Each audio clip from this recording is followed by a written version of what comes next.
Addison Ziders. And Amaya here with Tyrone alumni Hayden Zook. I thank you both for allowing me to be here today on behalf of the Tyrone Eagle Eye. It's truly a pleasure. By the way, this is a heck of a setup. It's really cool. So, yeah. Thank you. So first, we just want to start with giving you the floor, and if you want to tell us a little bit about yourself and your story and why you're here today.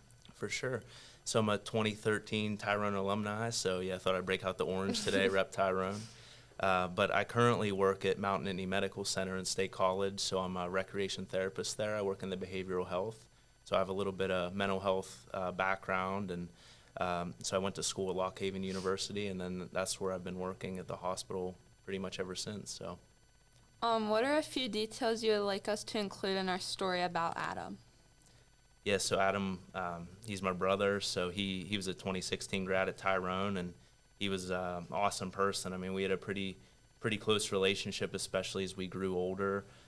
He was the editor-in-chief, actually, of the Tyrone Eagle Eye, and that was pretty cool. He was all in about that. I know he did Channel T News. He did the announcements in the morning. He was just a people person. I mean, every morning he would stand out in the hall. He would check in on people. He would say hello. He was just always looking out for others. He had that really good sort of people person qualities, and he was a leader, I believe, and really active in the school, whether it was with sports or the arts or mock trial, school plays. I mean, he just tried to do it all. So. Is there anything you can tell us about your experience with Adam when he took his life? Yeah, so it's about 6.5 years now, and it's been a lot of processing, a lot of thinking back, a lot of tough moments. The only word that comes to my mind, it was a complete shock, really, for myself, my family, his friends, and the ripple effect with the Tyrone community, I believe, because you never really know what someone's going through until they share.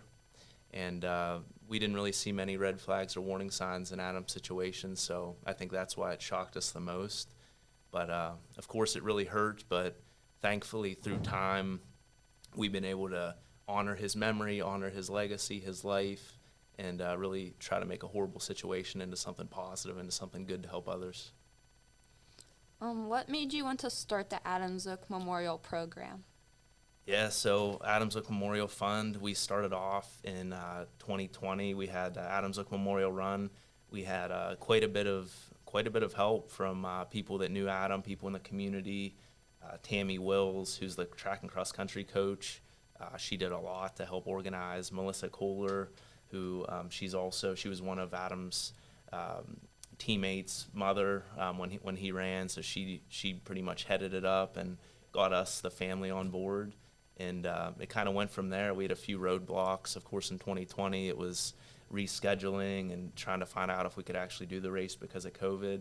But then we kicked it off. We had people pour in from all over. I mean, we had college runners that weren't able to compete at their respective universities. They came and ran.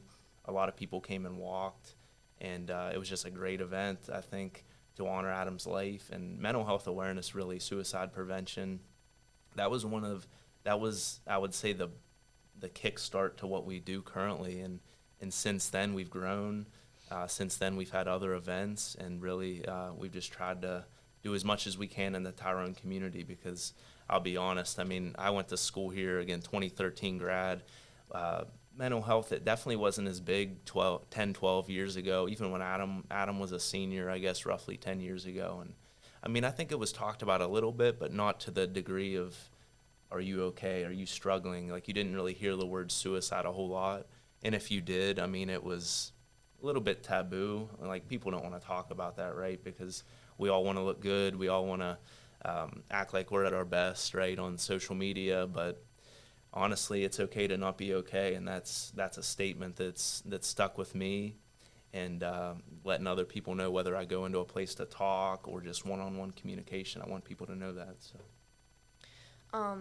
How do you think that Adam's story has impacted Tyrone and mental health awareness as a whole? Yeah, it's really opened up the dialogue, I think. Again, of course, there was suicides before Adam, and since Adam, there's been some that have really hurt as well.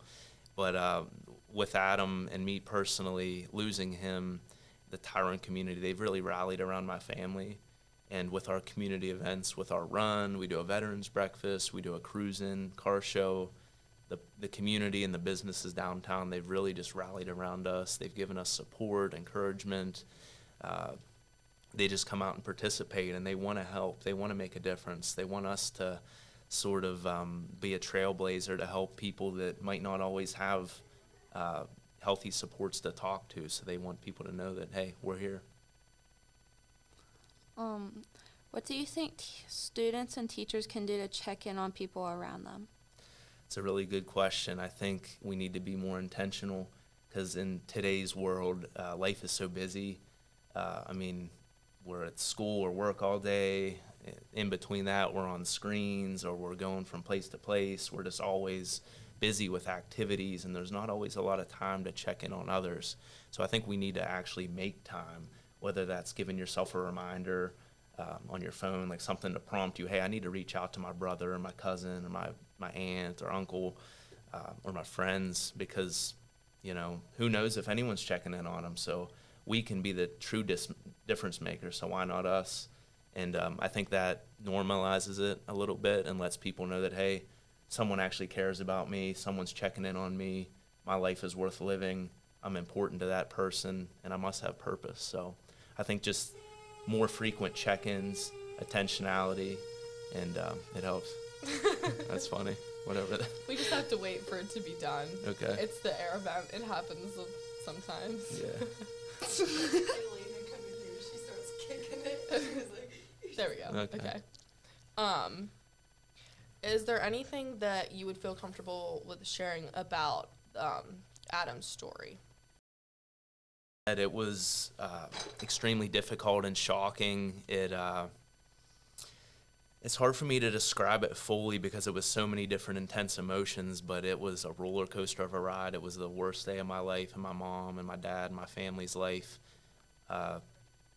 So yeah, when he took his life, he was at Slippery Rock University. He was going into his senior year. He was set to be editor-in-chief.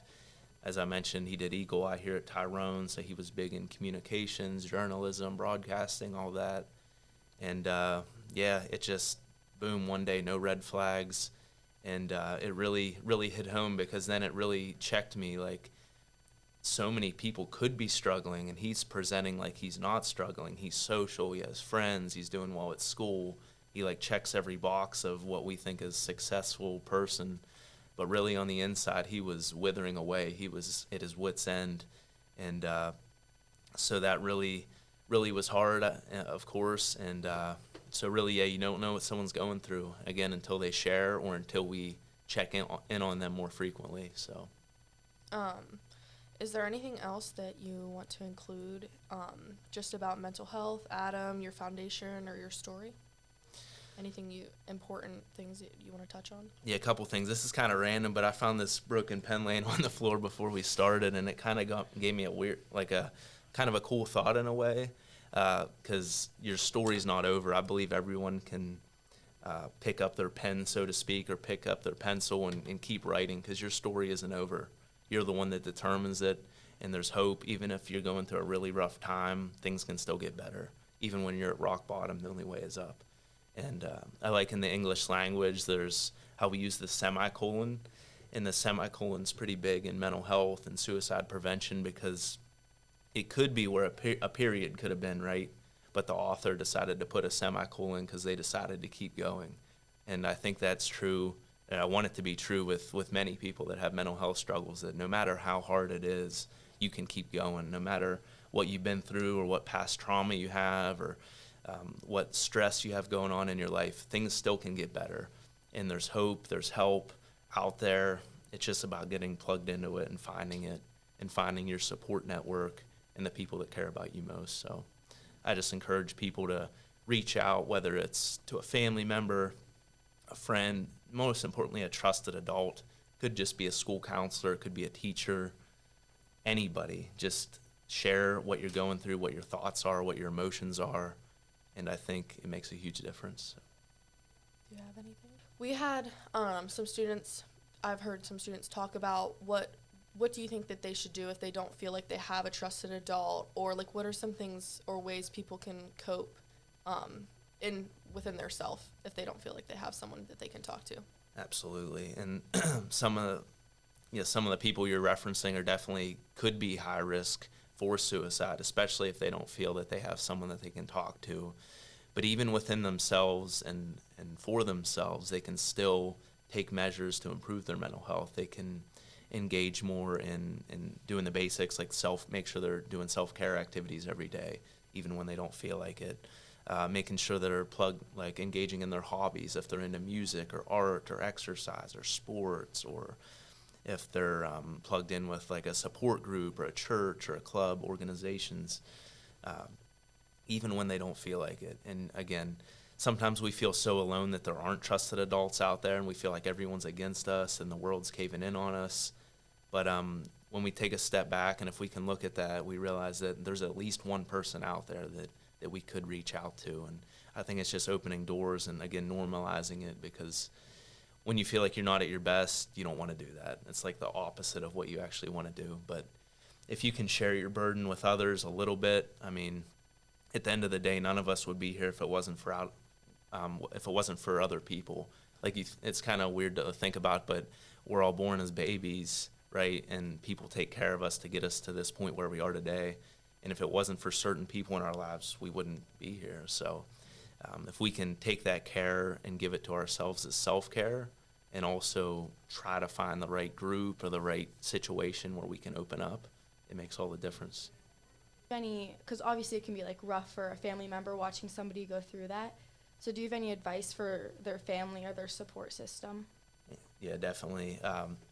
Again, as I mentioned, with the more frequent check-ins, if you see it, like if you see someone going through depression, and clearly it's time to do something, whether it's just being there with them. Sometimes people feel a lot of pressure, like, oh my goodness, I got to say the right words, or I don't want to say the wrong thing.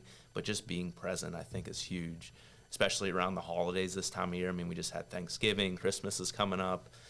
After the holidays end, I don't know about any of you, but it's a depressing time of year for a lot of people, right? I mean, people get sort of in that seasonal affective disorder in the winter, and in Central PA, it's gray a lot of the time, if we're honest. Our vitamin D levels aren't always as high as other places.